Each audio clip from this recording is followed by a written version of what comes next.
I've never shared this before, and honestly, I'm not sure I should now. But if something happens to me, if they find me, someone needs to know the truth about what my family really is, what we've always been. My name is Sarah Chen, and 3 weeks ago, I inherited my grandmother's house in Millfield, Oregon. I thought I was getting a fresh start. Instead, I discovered that some family legacies are too dark to escape.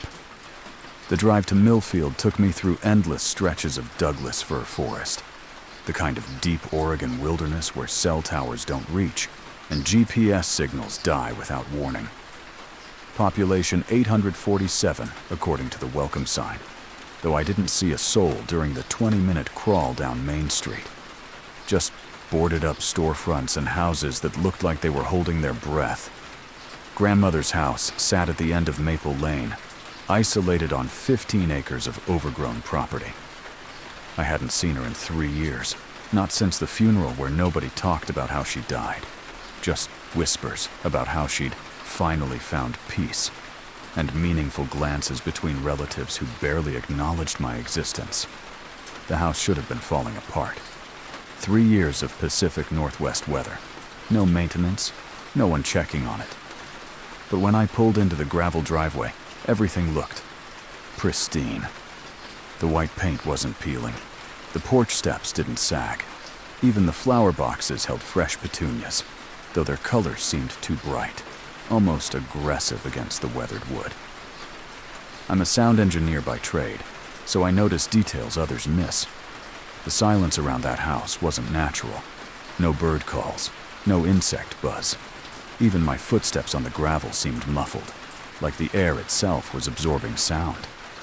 The front door key worked perfectly, the lock turning with a satisfying click that echoed louder than it should have.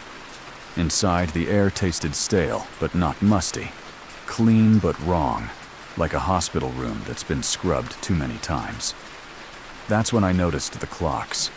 Every single timepiece in the house, the grandfather clock in the hallway, the kitchen wall clock, the digital display on the microwave, all stopped at exactly 3:17 a.m. The dates on the digital clock showed different years, but the time was always the same. Always 3:17. I told myself it was just a power surge. Maybe when grandmother died, the electricity went out but that didn't explain why someone had been maintaining the property. Didn't explain the fresh flowers or the spotless floors. In the living room, I found something that made my skin crawl. Every family photograph had been turned face down. Not carelessly knocked over, but deliberately flipped. When I turned them right side up, I recognized faces from family reunions I'd forgotten. Cousins, aunts, uncles I hadn't seen in years. But in every photo, someone had used a black marker to draw small symbols on the glass. Tiny circles with lines radiating outward, like suns made of thorns. I'd brought my portable recording equipment to document the house's condition for insurance purposes. Real estate in rural Oregon was tricky, and I needed proof of the property's state. But as I set up my gear in the living room, my audio levels kept spiking. Something was causing interference, a low-frequency hum that my equipment couldn't quite isolate. The basement door should have been obvious, but I almost missed it. Hidden behind a false wall in the kitchen pantry, concealed so well that I only found it when I knocked over a shelf of canned goods that hadn't expired, despite their 2019 dates. The shelf swung inward on hidden hinges, revealing a steep wooden staircase descending into perfect darkness. The symbols I'd seen on the photographs were carved deep into the doorframe, dozens of them, arranged in precise patterns that hurt to look at directly. My flashlight beam seemed to bend around them, creating shadows that moved independently of the light source. The basement wasn't what I expected. Instead of a musty cellar, I found a sophisticated recording studio that would have made my colleagues in Portland jealous. Professional soundproofing covered every surface, not the foam panels you'd find in a home studio, but the kind of acoustic treatment used in high-end facilities. The equipment ranged from vintage reel-to-reel machines from the 1950s to modern digital systems, all meticulously maintained and organized by decade. Hundreds of audio tapes lined custom-built shelves, each labeled with dates and what looked like code names. Harvest 1952. A. Cleansing 1967B. Preparation 1983C. The organization was obsessive, methodical. This wasn't a hobby. This was documentation. I plugged in one of the older machines and selected a tape at random. Family gathering. 1955 seemed innocent enough. At first, it sounded exactly like what the label promised. Multiple voices, laughing and talking over what sounded like a dinner party. I recognized my grandmother's voice, younger but unmistakable. She was describing her garden, talking about the vegetables she'd planted and how well they were growing. But as I listened closer, I realized the other voices weren't responding naturally. There were long pauses, hesitant answers, and underneath the conversation, something that made my stomach clench. Soft sounds that could have been crying, if you knew how to listen for them. I fast-forwarded through the tape. The dinner conversation continued, but the undertones grew more disturbing. My grandmother's voice became commanding, authoritative. She was giving instructions now, not making small talk. "Remember, the extraction must be complete," she said, her tone as casual as discussing the weather. "We can't have any residue contaminating the next cycle." Other voices agreed, but they sounded hollow, detached. And underneath it all, those soft sounds continued.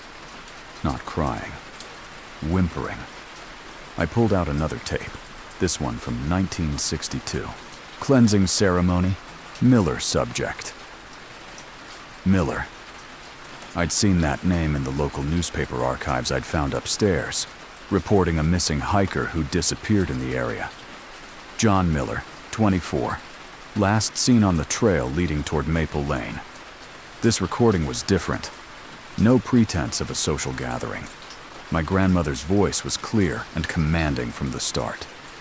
"The subject is prepared," she announced. "Family members, please take your positions for the harvesting." What followed was 47 minutes of the most disturbing audio I'd ever heard. Not screaming. Screaming would have been preferable. This was worse.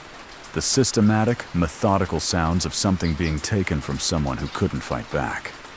My grandmother's voice providing commentary throughout, describing techniques and procedures like she was teaching a cooking class. And the other voices, my family's voices, aunts and uncles I remembered from childhood, participating in something that had no name in any language I knew. I yanked the headphones off, my hands shaking so badly I could barely operate the machine. But I couldn't stop. I had to know how deep this went. Tape after tape revealed the same pattern. People disappearing in the area around Millfield. Subjects being prepared for cleansing ceremonies. My family's voices growing more confident, more skilled with each recording. The dates told a story spanning decades. 1955, 1958, 1961, 1964. Every 3 years, like clockwork. The most recent tapes were from 2019, just months before my grandmother's death. But it was the 1995 tape that broke something inside me. Baby preparation. Sarah Chen subject. My own name. My own voice. Barely 2 years old. Babbling and laughing while my grandmother explained to someone off microphone how young subjects needed special conditioning for future service. How they had to be prepared slowly, carefully, so they don't realize what they're becoming. I could hear myself as a toddler, playing with what sounded like toys, while my grandmother described the importance of maintaining bloodline purity in the family's work. How each generation needed to produce at least one member capable of carrying forward the tradition. Sarah shows excellent potential, my grandmother's voice explained. Her sensitivity to frequencies is already remarkable. By the time she's ready, she'll be our most effective harvester. The recording continued for 2 hours. 2 hours of my grandmother explaining how she'd manipulated my parents' relationship, ensured my birth, and planned my entire life around eventually bringing me back to Millfield. How my career in sound engineering wasn't a coincidence. It was preparation. Training me to hear things others couldn't. To understand the subtleties of audio that would make me perfect for the family business. She'd been grooming me my entire life. I stumbled backward from the machine, knocking over a rack of tapes. As they scattered across the floor, I noticed something that made my blood freeze. The most recent tape wasn't from 2019. It was labeled Sarah's Return Day 1 and dated yesterday. Yesterday. The day I'd arrived. My hands were shaking so badly I could barely get the tape into the machine. When I pressed play, I heard my grandmother's voice, as clear as if she were standing next to me. "Welcome home, Sarah. I knew you'd find your way down here eventually. You always were such a curious child." The recording paused, and I could swear I heard breathing that wasn't on the tape. "The equipment has been waiting for you. 3 years is a long time to go without proper harvesting, but I knew my granddaughter would continue the family tradition. The subjects are already selected. The first ceremony is scheduled for tonight." My grandmother's voice took on an almost motherly tone. "Don't be frightened, dear. This is what you were born for. What you've been training for your entire life. Every sound you've ever recorded. Every frequency you've learned to isolate. It was all preparation for this moment." The tape clicked off, leaving me in absolute silence. That's when the house's power went out. But somehow, impossibly, the recording equipment continued running. The vintage machines hummed with life, their VU meters dancing with activity, even though every light in the basement had gone dark. Green LED displays glowed like eyes in the blackness, showing levels for audio that shouldn't exist. Above me, I heard footsteps. Slow, deliberate footsteps crossing the kitchen floor. Then more footsteps, from different directions. Multiple people moving through the house with the confident familiarity of those who belonged there. They'd been waiting for me. A voice crackled through the studio's intercom system. Uncle Robert's voice, though I hadn't seen him since I was 12. "We've been patient, Sarah. 3 years without a harvester has been difficult. But blood calls to blood, and you're here now. It's time to continue the family business." I could hear them gathering upstairs. Whispered conversations, the scraping of furniture being moved, preparations for something I didn't want to understand. The intercom crackled again, this time with my cousin Maria's voice. "The first subject is already secured in the preparation room. A hiker from Portland. Young, healthy, perfect for the inaugural ceremony. Grandmother always said you'd need a strong first harvest to fully awaken your abilities." They had someone. Right now, somewhere in this house, they had someone. I grabbed as many tapes as I could carry and stuffed them into my equipment bag. Evidence. Proof of what had been happening in Millfield for decades. But as I turned toward the stairs, I realized the footsteps above had stopped. They were listening, waiting to see what I would do. The intercom sparked to life one more time, and I heard my grandmother's voice again. Not from a recording this time. Leave. Immediate. Impossible. "Don't disappoint me, Sarah. Don't disappoint the family. You've come so far, learned so much. Tonight you'll understand what you truly are." I ran, up the stairs, through the kitchen, past the overturned photograph frames that now seemed to be watching me with their hidden symbols. Behind me, I could hear them moving, following, but not hurrying. They knew I had nowhere to go. 15 acres of isolated property, miles from the nearest neighbor, and they knew these woods better than I ever would. But I made it to my car. Somehow, I made it to my car with the bag of evidence. my hands shaking so badly I could barely get the key in the ignition. The engine turned over on the first try, another impossibility in a day full of them. As I backed down the driveway, I saw them in my rearview mirror, a dozen figures standing on the front porch, silhouetted against the warm light spilling from the house, watching me leave. Not chasing, not panicking, just watching, like they knew something I didn't. I'm making this recording from a motel in Portland, but I don't think I'm safe here. I've tried calling the police, but every time I dial, the line goes dead. I've tried uploading the evidence to the internet, but the files keep corrupting. It's like something doesn't want this story told. But I have to try. I have to warn people about Millfield, about the Chen family, about what's been happening in that basement for 70 years. If you're listening to this, if you're hearing my voice, then maybe I succeeded. Maybe the truth got out. But I doubt I'll live to see it. Last night, I woke up at exactly 3:17 a.m. The digital clock next to my bed was flashing that time, over and over. And through the thin motel walls, I could swear I heard my grandmother's voice, calling my name, calling me home. If you're still listening to this, if these stories are getting under your skin the way they got under mine, a like or a comment helps keep them alive. It helps other people find them, people who need to know the truth about places like Millfield. I don't usually ask, but if this darkness is speaking to you, show it some love. It really helps.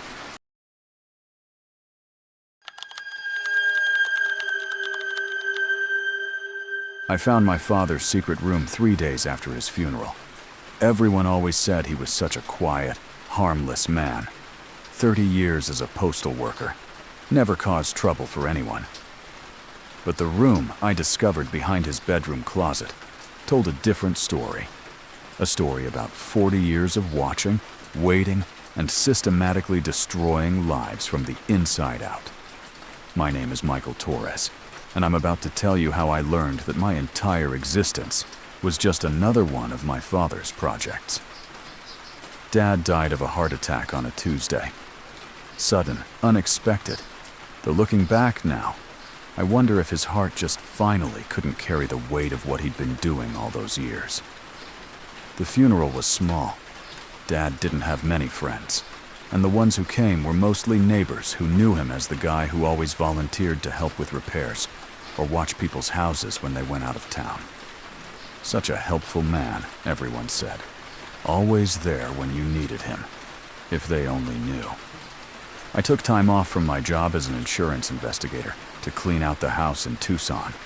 Nothing fancy, just a 1970s ranch style in a middle-class neighborhood where everyone knew everyone else's business.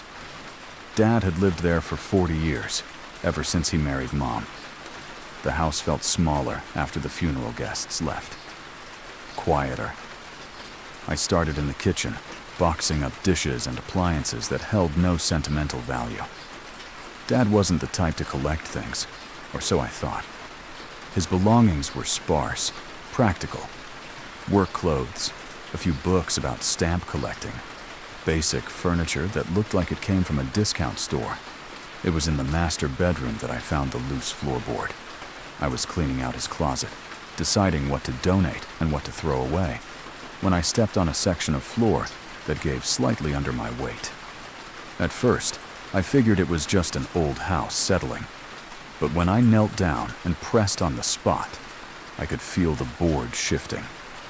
Prying it up revealed a hidden compartment, and inside that compartment was a key taped to a folded piece of paper. The paper had an address written on it in Dad's careful handwriting, the same address as the house I was standing in, but with an added notation. Northwest corner, bedroom closet, behind the false wall. False wall. In a house I'd visited countless times throughout my life, there was apparently a false wall I'd never noticed. It took me 20 minutes to find the mechanism. A section of the closet's back wall that looked identical to the rest, but pressed inward when you applied pressure to a specific spot. The wall swung open on hidden hinges, revealing a room I never knew existed. The smell hit me first. Chemicals, developer fluid, fixing solution. The sharp scent of photographic processing that reminded me of high school darkroom classes. But underneath that, something else. Something stale and obsessive that made my skin crawl. The hidden room was larger than it should have been, extending into what I'd always thought was just unused space behind the garage. Professional photography equipment filled every available surface. Cameras ranging from vintage models to modern digital systems, enlargers, developing trays, and hanging lines strung from wall to wall. But it was the filing cabinets that made my hands start shaking. Dozens of them, organized with military precision and labeled with family names. The Hendersons, the Kowalskis, the Garcias, the Millers. Each cabinet contained multiple drawers, and each drawer was stuffed with photographs. I opened the first cabinet at random, the Hendersons, and found myself looking at what had to be thousands of photographs spanning decades. Pictures of a family I recognized from the neighborhood. But these weren't the kind of photos you'd find in a family album. These were surveillance photos. Candid shots taken from a distance, through windows, over fences. Photos of the Henderson children walking to school. Mrs. Henderson hanging laundry in her backyard. Mr. Henderson working late in his home office, visible through an uncurtained window. Intimate moments stolen from a distance, documented with obsessive detail. Each photograph had a date stamp, and many had notes written on the back in Dad's precise handwriting. Henderson daughter shows signs of anxiety after school. Potential intervention point. Henderson marriage showing strain. Opportunity for helpful neighbor approach. Helpful neighbor approach. I moved to another cabinet, then another. The pattern was the same in each one. Years of photographs documenting the private lives of different families, with detailed notes about their routines, their vulnerabilities, their problems. But the notes weren't just observations. They were strategies. In the Garcia file, I found a photograph of their teenage son smoking behind the school, dated 3 months before Mr. Garcia had mysteriously received an anonymous tip that led him to discover his son's habit. The note on the back read, "Subject's behavior, creating family tension. Direct intervention scheduled for maximum impact." In the Kowalski file, photos of their crumbling back fence, dated weeks before Dad had happened to notice the problem and offered to help with repairs. Repairs that led to a friendship that lasted 15 years. Dad hadn't been helping people. He'd been creating situations that required his help. The most disturbing part was how methodical it all was. Each family had a complete file going back years, documenting not just their daily routines, but their emotional patterns, their relationship dynamics, their financial struggles. Dad had mapped out their lives with the thoroughness of a research scientist. And then I found the file that changed everything. It was labeled the Torres Project, and it was thicker than all the others combined. The first photograph in the file was of my mother, dated 2 years before I was born.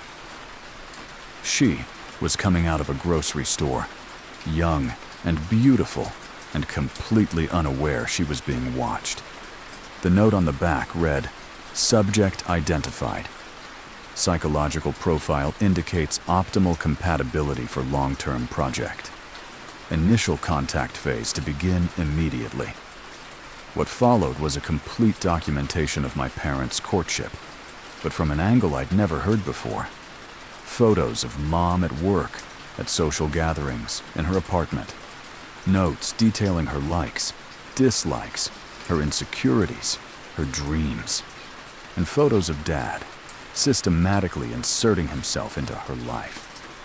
There he was at the library where she studied, always at a table with a clear view of her usual spot. There he was at the coffee shop she frequented, coincidentally always there when she arrived. Photo after photo showing how he'd orchestrated their chance meetings, each encounter carefully planned and executed. The notes revealed the extent of his manipulation. He'd learned she was struggling financially, so he'd arranged for her car to break down in front of his house. A breakdown caused by sugar in her gas tank, according to the detailed instructions he'd written for himself. He'd researched her favorite books and movies, then made sure to be reading or discussing them when she was around. My parents' entire relationship had been orchestrated, but it got worse. Much worse. The file continued past their marriage, past my birth, documenting our family life with the same obsessive detail. Photos of me as a child, playing in our backyard, walking to school, growing up completely unaware that my father was documenting everything for reasons I was only beginning to understand. And the notes. God, the notes. Subject Michael, showing strong analytical tendencies. Recommend steering toward investigative career path for optimal integration into future projects. Subject's natural curiosity about people's motivations makes him ideal candidate for continuation of the work.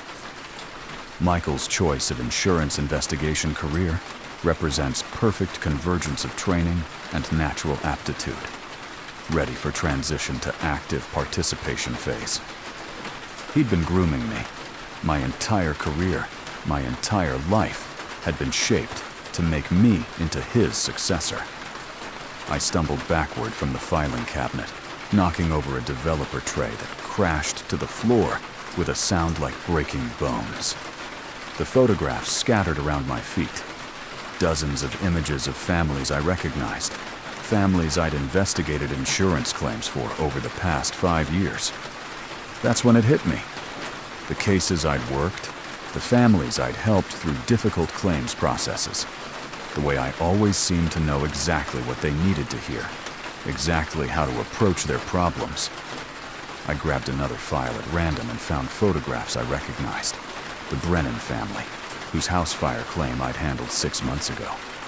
But these photos were dated from before the fire, showing their financial struggles, their marriage problems, their teenage daughter's drug issues. And there, in Dad's notes, Michael has successfully integrated into Brennan family support system. Claim resolution proceeding according to protocol. Subject family, showing expected gratitude and dependence patterns. I hadn't been investigating insurance claims. I'd been continuing Dad's work. File after file revealed the same pattern.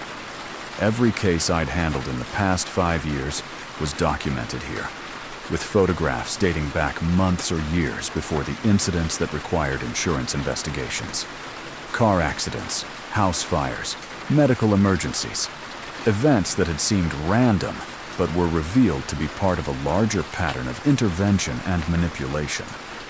And I had been the perfect tool for continuing the work. An insurance investigator with access to people during their most vulnerable moments. Someone trained to ask the right questions and offer the right kind of help. Someone who knew exactly how to make people trust him. The final file was labeled Michael Integration, Current Phase. It contained photographs I didn't remember being taken. Recent photos of me at work, at home, out with friends. But the most disturbing images were the ones that showed me installing small cameras in various locations. Cameras I didn't remember installing. Photos of me placing recording devices, adjusting angles, checking sight lines. All with the focused expression of someone who knew exactly what they were doing. I'd been doing the work unconsciously, automatically, trained so thoroughly I didn't even realize what I was doing. A letter addressed to me was clipped to the inside of the file folder, written in Dad's careful script. Michael, if you're reading this, then the transition has begun.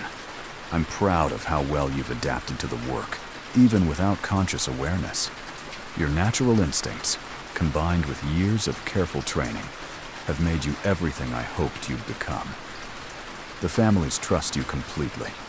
They depend on you. And dependency, as you'll learn, is the most powerful tool we have. You've already helped dozens of families through their difficulties. But that was just preparation.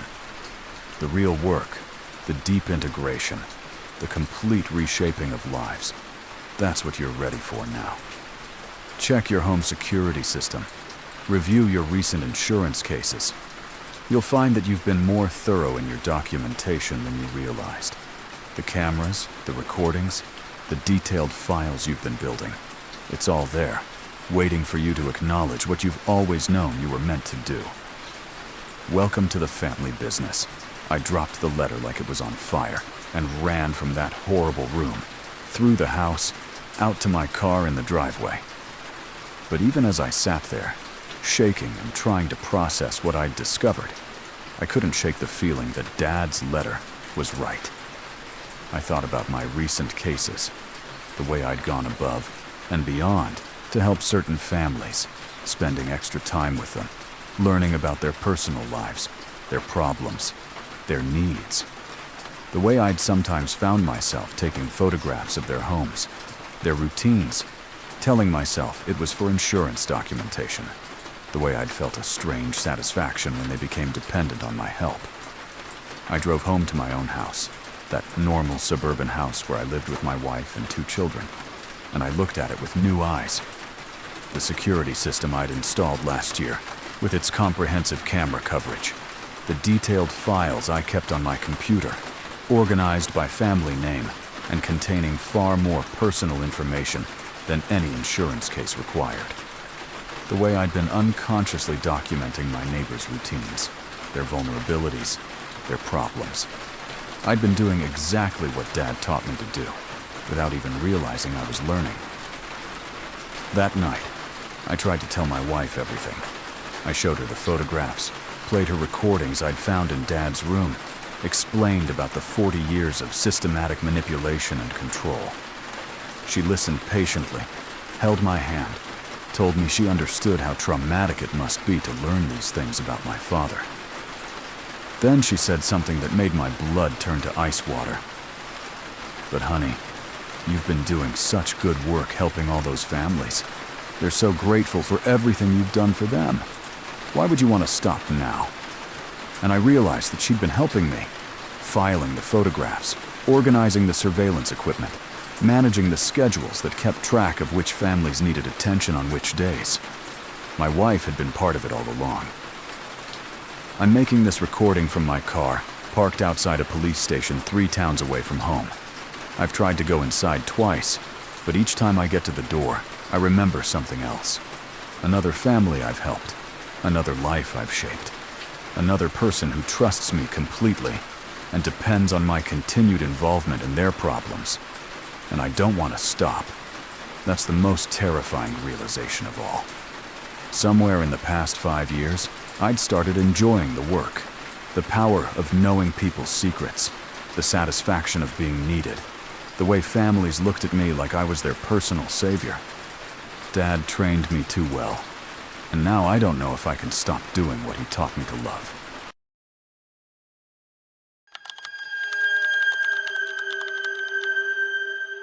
I went home to Montana to take care of my dying mother. At least, that's what I thought I was doing. But when you grow up in a town where the population never changes and people never leave, you should probably ask yourself why.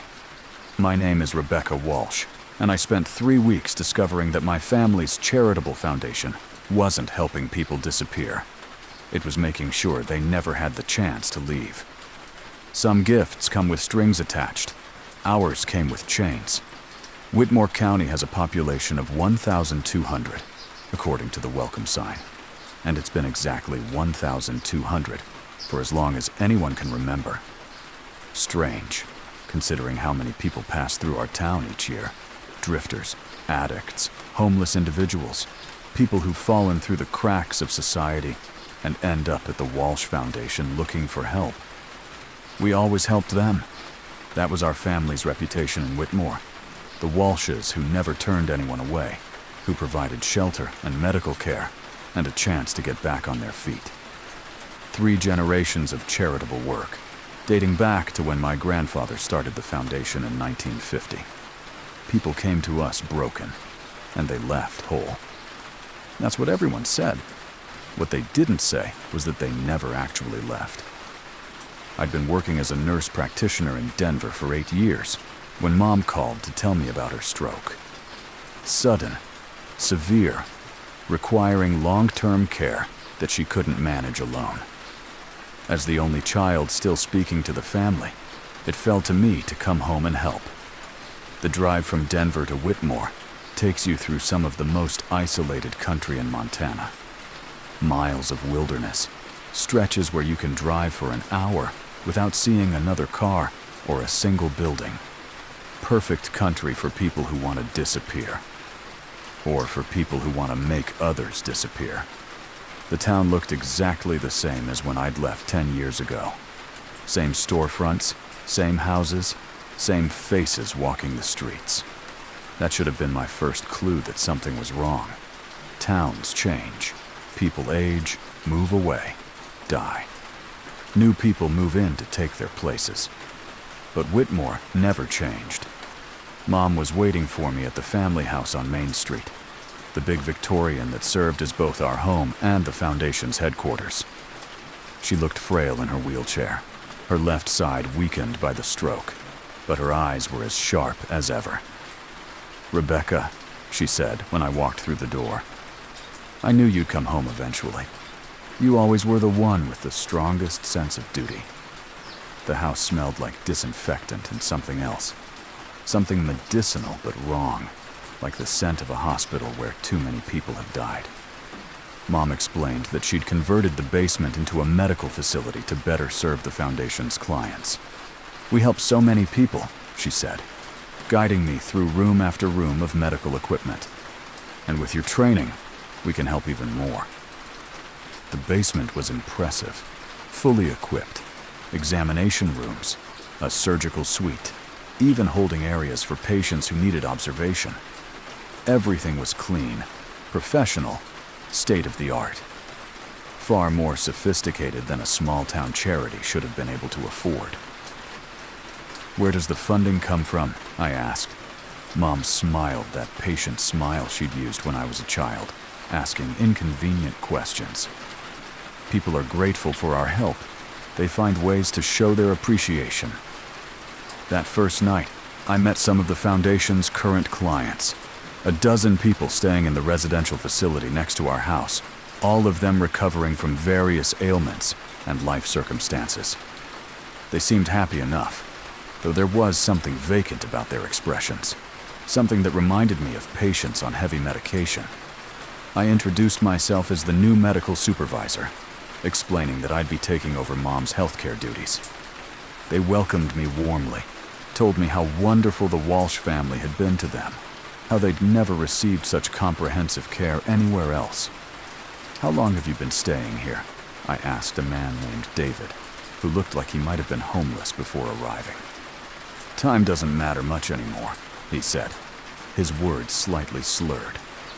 "Mrs. Walsh takes good care of us. We don't want to leave. We don't want to leave." He said it like it was a mantra he'd been taught to repeat.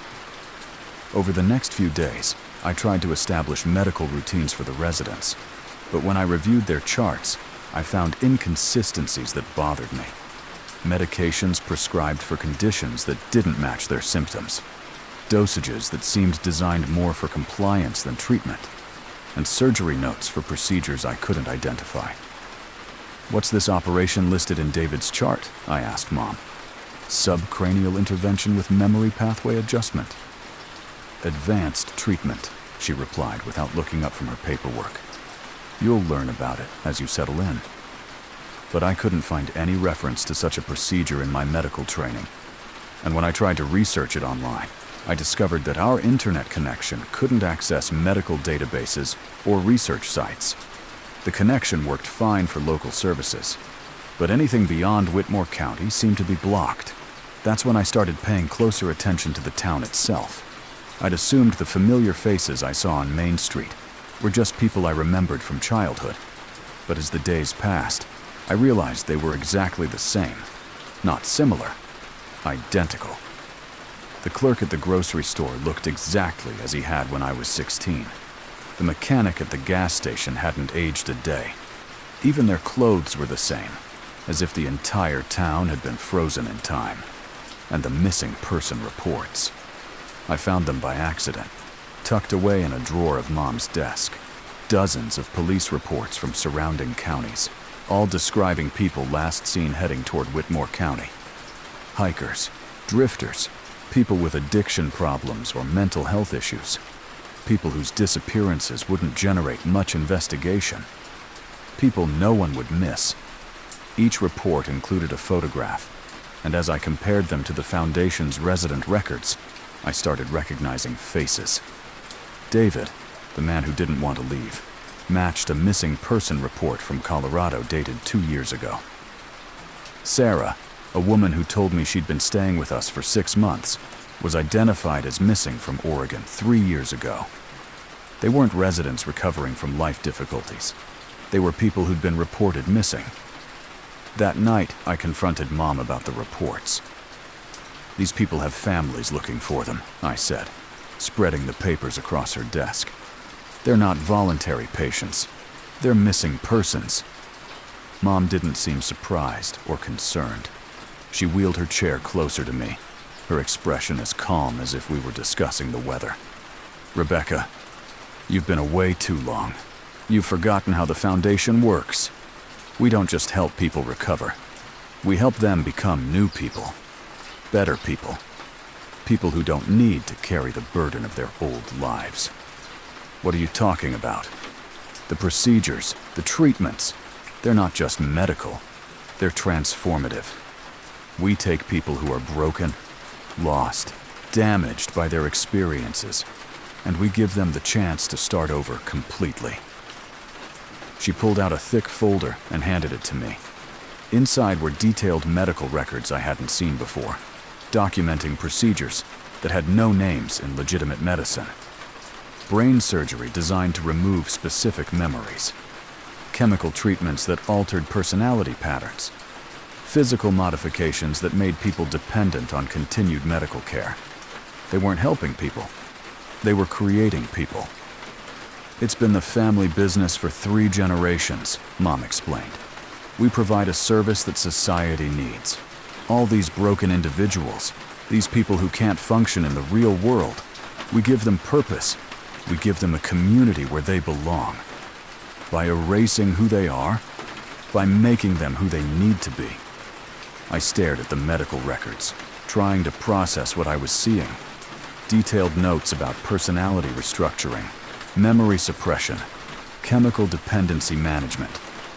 The Foundation wasn't a charity. It was a processing center for human beings. "The town," I said, pieces clicking together.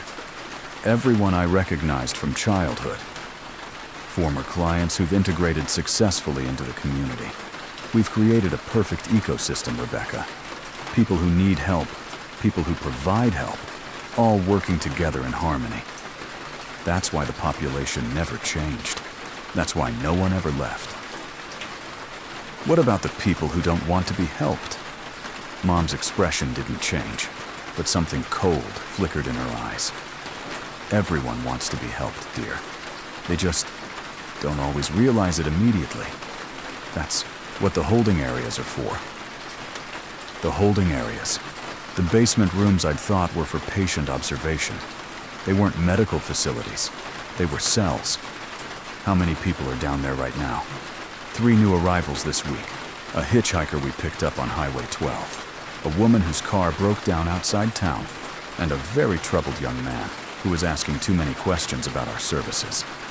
People were disappearing into our basement while I'd been upstairs playing house. I excused myself and went to my old bedroom, but I couldn't sleep. Every sound in the house seemed amplified. Footsteps in the hallway, muffled voices from the basement, the soft whir of medical equipment running all night. The next morning, I volunteered to help with the breakfast service for the residents. I needed to see them up close to understand what had been done to them. They were all perfectly pleasant, grateful for everything the Foundation provided. But their conversations were strange, disconnected. They talked about their new lives, their new identities, as if their previous existences had been dreams they'd awakened from. I used to think I was someone else, David told me over coffee. Someone with problems, with pain. But Mrs. Walsh helped me understand that person wasn't real. This is who I really am.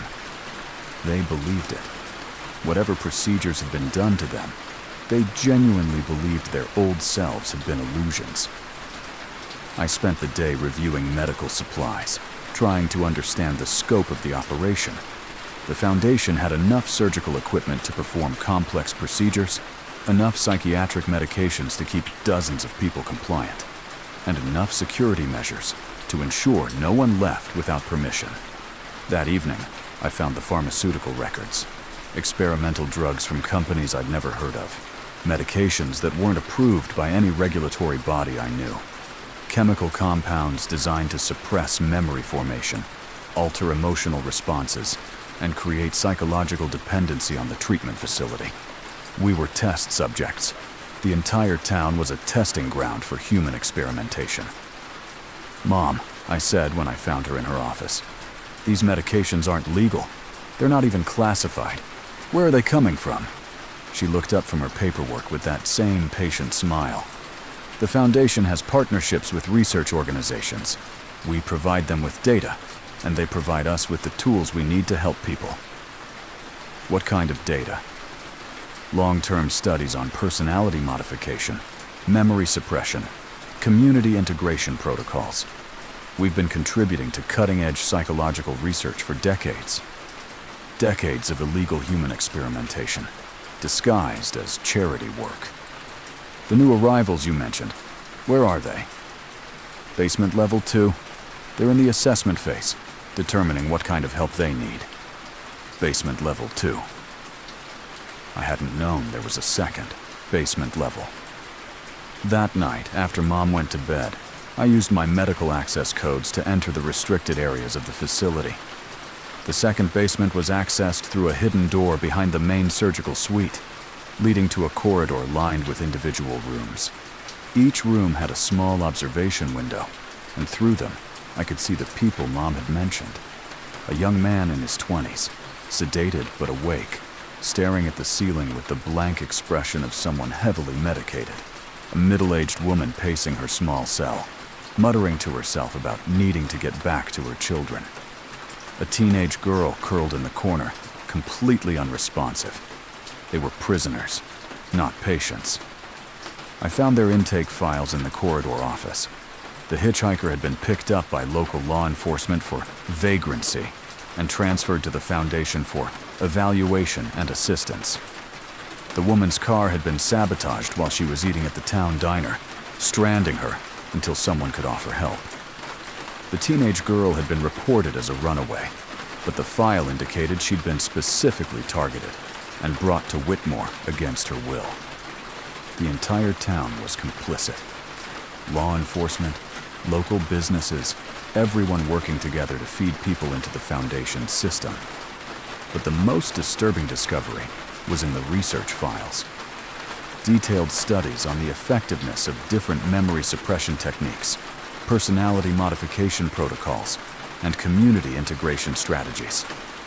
The Foundation wasn't just experimenting on individuals, they were perfecting methods for large-scale population control. And my name was on the research team roster. According to the files, I'd been involved in the Foundation's work since childhood, learning procedures and techniques as part of my medical education. My nursing training had been partially funded by the research partnerships, with the expectation that I'd return to continue the family business. I'd been groomed to be the next generation of human traffickers. I found a letter addressed to me, dated 3 months ago, explaining that my mother's stroke had been fabricated to bring me home. She'd been taking medications to simulate stroke symptoms, following a careful protocol designed to create believable medical distress. There had never been a stroke. It had all been planned to get me back to Whitmore. The letter explained that the Foundation's research partners had been waiting for my return, eager to begin the next phase of their studies. With my advanced medical training and family connection to the operation, I was the perfect candidate to expand their work into new areas of psychological manipulation. I read through page after page of research proposals, treatment protocols, and expansion plans. The Foundation wasn't just processing individuals anymore. They were developing techniques for community-wide implementation.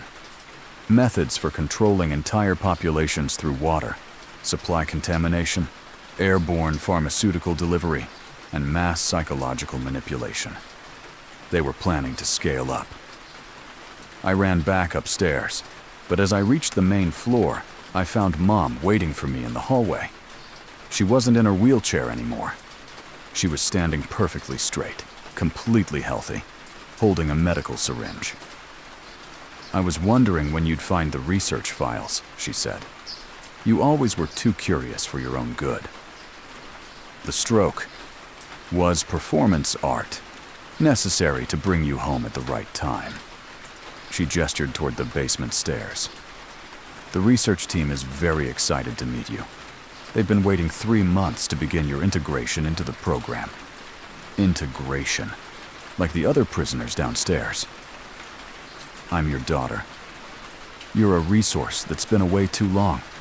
Family ties are useful for initial manipulation, but they become obstacles once the real work begins." She moved toward me with the syringe, but decades of nursing had taught me to be faster than expected. I knocked the syringe from her hand and ran for the front door. It was locked. Not just locked, secured with electronic systems I didn't recognize.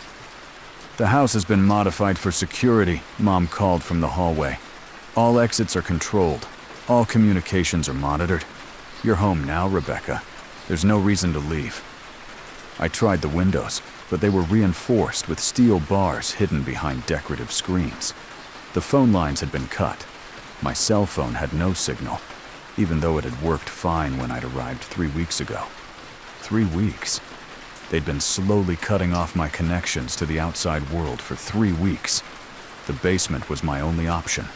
If I could get to the holding cells, maybe I could free the other prisoners and find another way out. But as I reached the stairs, I heard footsteps above me, multiple people moving through the house, blocking potential escape routes. The entire community was responding to Mom's alert. In basement level 2, I found the prisoners still in their cells, but their conditions had deteriorated. The young man was unconscious now, 4 lines running into his arms. The woman had stopped pacing and was sitting motionless on her cot. The teenage girl showed signs of recent surgical intervention, bandages around her head where memory suppression procedures had begun. I was too late to save them. But I found something else in the research office. Communication equipment connected to outside networks, systems the Foundation used to coordinate with their research partners. I managed to send out a brief message, uploading some of the research files and explaining the situation in Whitmore. The response came back immediately. Message received. Research continuity is priority. Contain security breach and proceed with subject integration. The outside world wasn't going to help. They were part of the operation. That's when I understood the true scope of what was happening. Whitmore wasn't an isolated facility. It was one of many locations, all connected to a larger network of human experimentation sites. The research partnerships Mom had mentioned weren't academic institutions. They were government programs, pharmaceutical companies, organizations that needed human test subjects for projects too sensitive for legitimate medical trials. We were livestock. The entire town was a farm for harvesting human consciousness. I tried to find another way out of the basement, but every corridor led to locked doors or dead ends. The facility had been designed as a maze, impossible to navigate without knowing the security codes. Footsteps echoed from the stairwell above me. They were coming down to collect their newest research subject. But I found one more thing before they reached me. A hidden communication system connected to other facilities like ours. Messages between different sites, coordinating research activities, and sharing data about successful procedures. The messages revealed the extent of the network. Dozens of locations across rural America, each one operating under the cover of charitable organizations, religious communities, or medical facilities. each one processing hundreds of people per year, contributing to research programs that spanned decades. And they were expanding. New facilities coming online every month, new techniques being developed, new populations being targeted for integration. It wasn't just about individual mind control anymore. They were preparing for something much larger. I managed to send one final message through their communication system before I heard them at the bottom of the stairs. A message to every facility in the network, containing all the research files I'd found, and an explanation of what was really happening in places like Whitmore. Mom's voice echoed through the basement corridors. "Rebecca, there's no point in hiding. The integration process will be much easier if you don't resist." But I wasn't hiding. I was documenting. I'm recording this message using the facility's own equipment, uploading it to every system I can access before they find me. If you're hearing this, then maybe the message got through. Maybe someone outside the network received the evidence I tried to send, but I doubt anyone will come looking for me. People disappear in places like Whitmore County all the time, and no one asks questions about what happens to society's unwanted individuals. Just remember that charitable foundations and medical facilities that seem too good to be true usually are. And if you ever find yourself in a small town where everyone's friendly, where no one ever leaves, and where the local charity always has room for one more person, keep driving.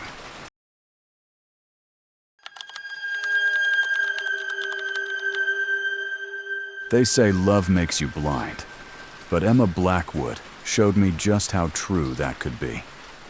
I thought I was marrying into a family with quaint traditions and rustic charm. Instead, I discovered that some family reunions aren't celebrations. They're harvests, and the guests of honor never make it home. My name is David Kim, and this is the story of how I learned that when you're perfect for someone, it might not be a compliment. I met Emma at graduate school in an anthropology seminar about disappearing cultures. She was researching isolated American communities that had maintained traditional practices despite modern pressures. Her thesis focused on families that had preserved old ways for generations, passing down customs that connected them to their ancestral heritage. I should have paid more attention to what those traditions actually were. Emma was everything I'd never known I wanted. Brilliant, beautiful, with an old-fashioned charm that felt genuine in a world full of pretense. She talked about her family's property in the Adirondacks, like it was a sanctuary from modern life, a place where people still valued things like loyalty, tradition, and keeping family together. "We have a reunion every few years," she told me during our third date. "The whole extended family gathers at the old compound. It's been in our family for over a century. My great-great-grandfather built the main lodge himself." She showed me photographs of a beautiful property around a private lake, surrounded by dense forest. Rustic cabins connected by stone pathways, with a large central lodge that looked like something from a different era. It seemed like paradise. If I'd known what those reunions actually involved, I would have run. We dated for 18 months before I proposed. Emma seemed genuinely surprised by the proposal, even though we'd talked about marriage for months. She said yes, but there was something distant in her expression, like she was seeing something I couldn't. "I'll need to introduce you to my family before we set a date," she said. "The reunion is coming up in a few weeks. It would be perfect timing." Perfect timing. Looking back, I can see how carefully everything had been orchestrated. Emma became increasingly anxious as the reunion approached. She had trouble sleeping, often waking up in the middle of the night to write in a journal she'd never mentioned before. When I asked her about it, she said she was documenting family stories for her research. She was documenting something, but it wasn't family stories. The drive to the Blackwood compound took us deep into the Adirondack wilderness, hours from the nearest town. Cell service disappeared long before we reached the property, and the GPS stopped working somewhere around mile marker 47. "The family values privacy," Emma explained when I commented on the isolation. We've always preferred to handle our affairs without outside interference. Outside interference. Like law, enforcement, or witnesses, or people who might ask inconvenient questions. The compound was exactly as beautiful as Emma's photographs had suggested, but there was something unsettling about the perfection of it. The cabins looked freshly maintained, despite their rustic appearance. The pathways were clear of debris, the lake surface perfectly still. It felt like a movie set, designed to look authentically remote. Emma's family welcomed me warmly. Too warmly, considering I was a stranger. Their youngest member had brought home without much warning. They asked detailed questions about my background, my research, my family connections. Specifically, they seemed very interested in the fact that my parents had died in a car accident 3 years earlier, leaving me without close relatives. It must be difficult, being so alone in the world, her Uncle Marcus said over dinner. But you're part of our family now. The Blackwoods take care of their own. Their own. Like I already belonged to them. The first night, Emma disappeared. I woke up around 3 in the morning and found her side of the bed empty. She'd mentioned wanting to show me the sunrise over the lake. But when I looked outside, there was no sign of her anywhere on the property. I searched for over an hour before her Aunt Margaret found me wandering the pathways. Emma needed some time alone, she said, as if middle-of-the-night disappearances were perfectly normal. She'll be back when she's ready. Why don't you get some rest? But Emma didn't come back that morning, or that afternoon. By evening, I was beginning to panic. The family seemed unconcerned, insisting that Emma often went off on her own during family gatherings. They suggested I use the time to get to know everyone better, to learn about the family traditions that would soon become my traditions too. The reunion only happens every 3 years, her cousin Daniel explained. It's a special time for us, a time when we renew our connections to each other and to the land.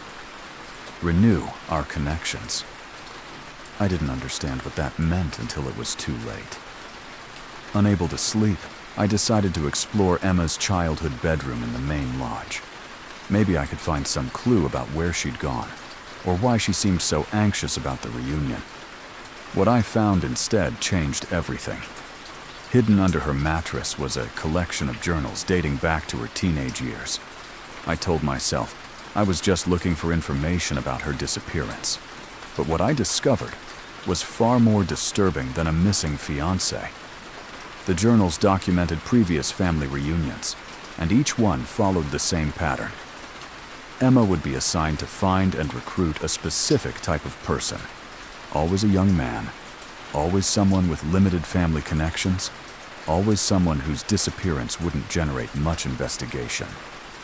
I wasn't her fiancé, I was her assignment. The journal entries were clinical, detached, describing how she'd studied, potential targets before making contact, my academic background, my physical characteristics, my lack of close family. Everything had made me a perfect candidate for whatever the Blackwood family had planned.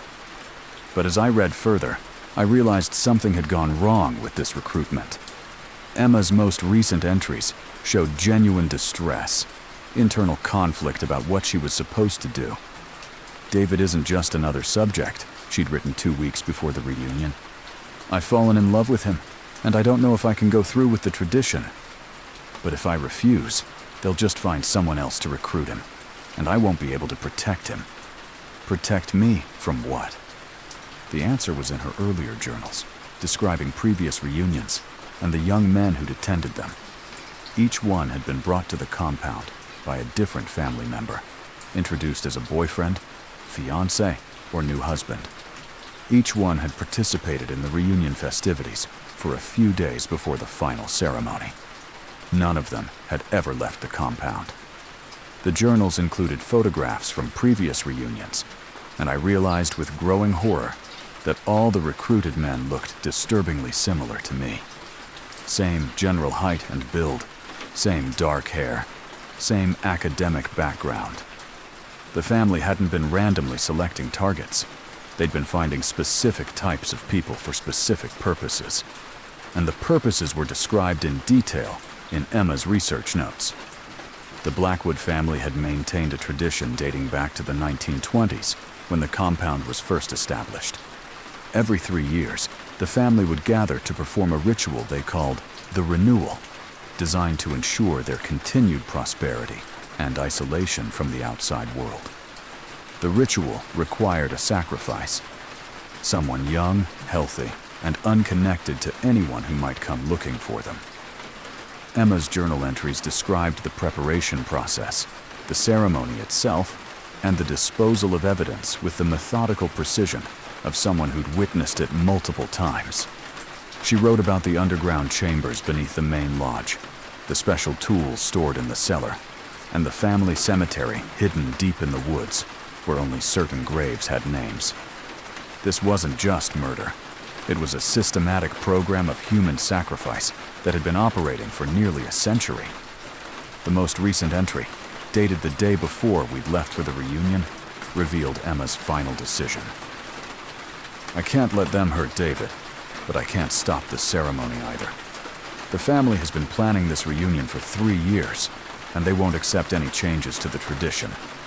My only option is to warn him and try to help him escape before the final night. She'd tried to warn me, and they'd stopped her.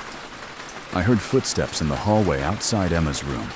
Slow, deliberate steps that paused outside the door. I quickly hid the journals and pretended to be asleep, but through barely opened eyes, I could see someone standing in the doorway, watching me. They were making sure I stayed where they could find me. The next morning, the family was more attentive than ever.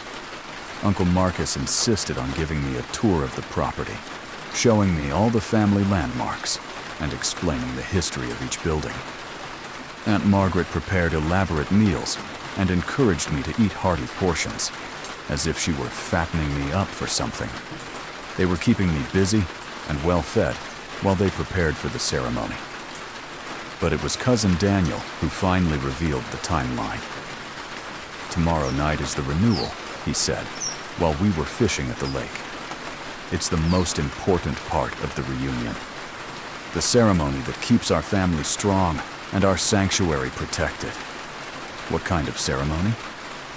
"You'll see. Emma should be back by then. She never misses the renewal. Emma should be back," which meant they knew exactly where she was. That afternoon, I managed to search more of the main lodge while the family was busy with preparations. In the basement, I found the chambers Emma had described in her journals. Stone rooms that looked like they'd been carved directly into the bedrock, with drainage systems and metal fixtures that served purposes I didn't want to think about. But I also found something that made my blood freeze. Personal belongings from previous reunion guests, carefully preserved and organized by year. Wallets, jewelry, clothing, and photographs of young men who'd thought they were visiting their girlfriend's family for a weekend gathering. Dozens of them, spanning decades. Each collection included identification documents and what appeared to be research notes about the victim's background. The family had been meticulous about selecting and studying their targets, ensuring they understood exactly who would and wouldn't be missed. And there, in the most recent collection, I found my own driver's license and credit cards. They'd been going through my belongings while I slept. But the most disturbing discovery was a folder labeled Recruitment History. It contained detailed profiles of every family member who'd been assigned to find and bring home a sacrifice over the years. Emma was just the most recent in a long line of recruiters. Some had been successful multiple times. Others had only managed one recruitment before they'd been retired from active service for various reasons. The notes described family members who developed emotional attachments to their targets, who'd tried to warn them or help them escape. None of those family members were still listed as active residents of the compound. Emma's profile was marked compromised, emotional attachment confirmed, removal scheduled post-ceremony. They were planning to kill Emma, too. I tried to find her that evening, searching every building and pathway on the property. But as darkness fell, I heard voices echoing from the direction of the lake. The family was gathering for something, their conversations hushed but excited. From the shadows, I watched as they assembled around a stone circle I hadn't noticed before, partially hidden by trees near the water's edge. Torches had been lit, casting flickering shadows across their faces as they waited for something to begin. That's when I saw Emma. She was being led from the direction of the woods by two family members, her hands bound behind her back, but otherwise unharmed. She looked exhausted, like she'd been kept awake for days, but there was something else in her expression. Relief, maybe, or resignation. She'd known this moment was coming. Uncle Marcus stood at the center of the stone circle, holding what appeared to be a leather-bound book and addressing the assembled family. "Tonight, we renew our covenant," he announced. "We offer what is required, and we receive what is promised. The sanctuary remains protected, and our family continues to prosper." The renewal ceremony was beginning, but as I crept closer, trying to understand what was happening, I realized they weren't preparing to sacrifice Emma. They were waiting for someone else. "Me. David," Uncle Marcus called out, his voice carrying clearly through the night air. "We know you're out there. It's time to join us. Time to take your place in the family tradition." They'd known I was watching. They'd been waiting for me to find them. I tried to run, but the compound had been designed as a trap. Every path led back to the central area. Every potential exit was blocked or guarded. Within minutes, I was surrounded by family members who moved with the practiced efficiency of people who'd done this many times before. "Don't make this harder than necessary," Aunt Margaret said, her voice gentle but firm. "The ceremony has to be completed tonight. It's been 3 years since the last renewal, and the family needs this to survive." Survive. Like they were vampires feeding on human life. They brought me to the stone circle, where Emma waited with tears streaming down her face. "I'm sorry," she whispered as they positioned me next to her. "I tried to find another way. I tried to save you." "Save me from what?" Uncle Marcus answered, opening the leather book and reading from pages that looked far older than the 1920s establishment of the compound. "The renewal requires a joining," he explained. "Two souls bound together, offered to ensure the continuation of our sanctuary. The family member who brought the sacrifice must share their fate, ensuring absolute loyalty to our traditions." It wasn't just about killing me. They were planning to kill both of us. "Emma was supposed to recruit you and then disappear before the ceremony," Aunt Margaret added. "But her emotional attachment compromised the operation. Now she'll serve as both recruiter and sacrifice, ensuring that future family members understand the importance of maintaining professional detachment. They were going to murder us both to teach the younger generation a lesson about following orders." The ceremony began with readings from the ancient book, descriptions of pacts made with things that lived in the deep woods, promises of protection and prosperity in exchange for regular offerings of human life. The Blackwood family hadn't just been killing people for nearly a century. They'd been feeding something that lived beneath the lake, something that was apparently very specific about what it wanted to eat. As the family chanted in a language I didn't recognize, I felt the ground beneath the stone circle beginning to vibrate. The lake's surface, which had been perfectly still since I'd arrived, began to ripple with movement from below. Emma grabbed my hand, her voice barely audible over the chanting. "The car keys are in my jacket pocket," she whispered. "If you get the chance to run, there's a trail behind the main lodge that leads to an old logging road. Follow it east for 3 miles. She'd hidden an escape route, even though she'd known she wouldn't be able to use it. But as the ceremony intensified, I realized Emma had done more than just plan an escape. She'd been sabotaging the family's operation in small ways, leaving evidence that someone outside the compound might eventually find.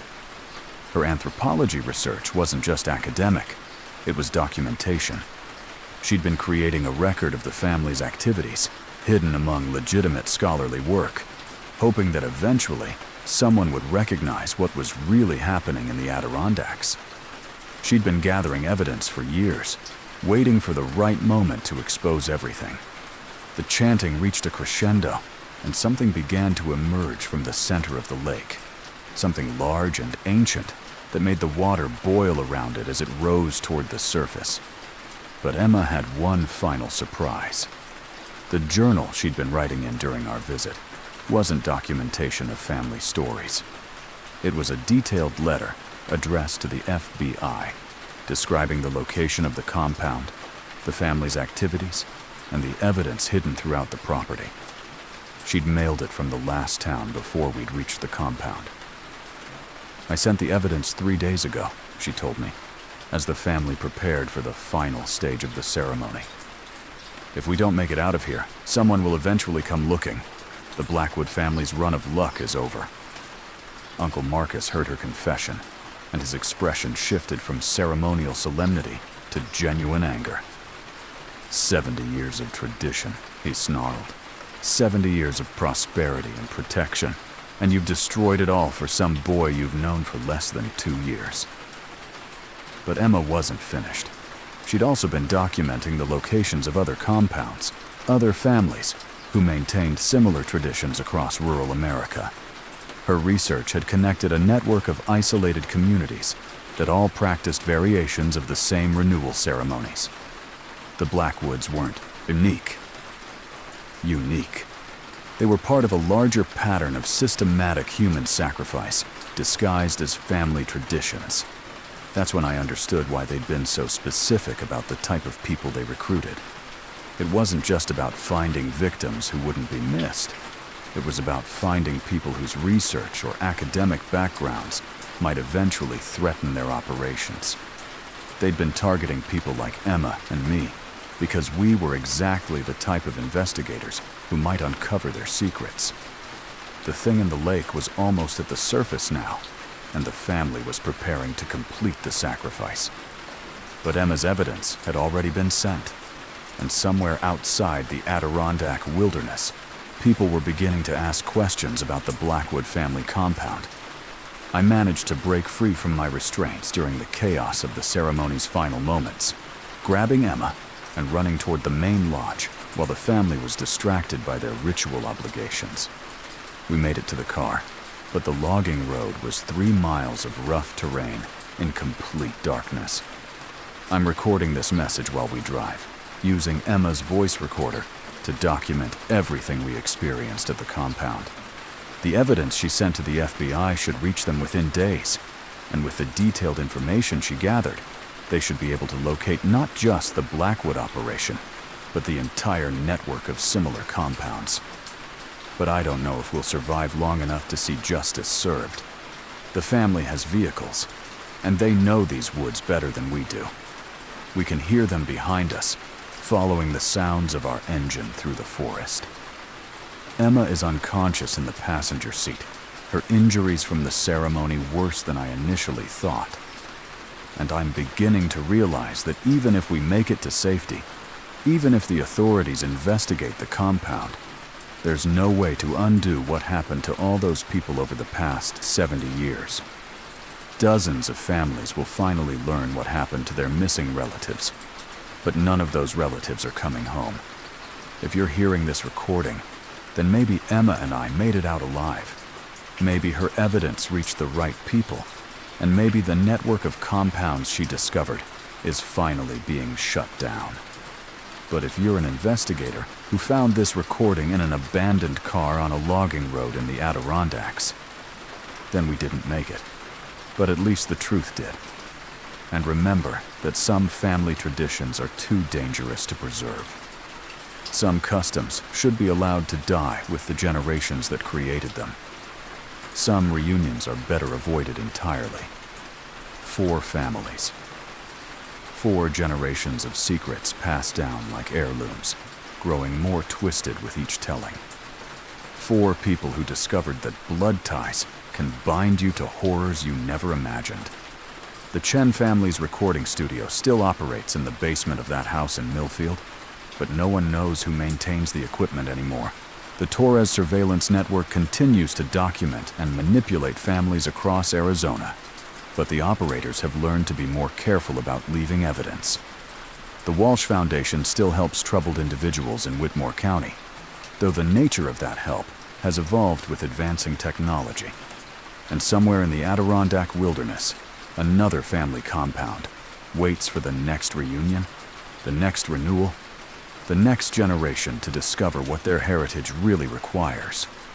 Some say these stories ended with confessions and evidence and people trying to do the right thing. But I still wake up screaming. Thanks for listening, if you made it through the darkness. And remember, the most dangerous family secrets are the ones that everyone agrees never to talk about. Sweet dreams.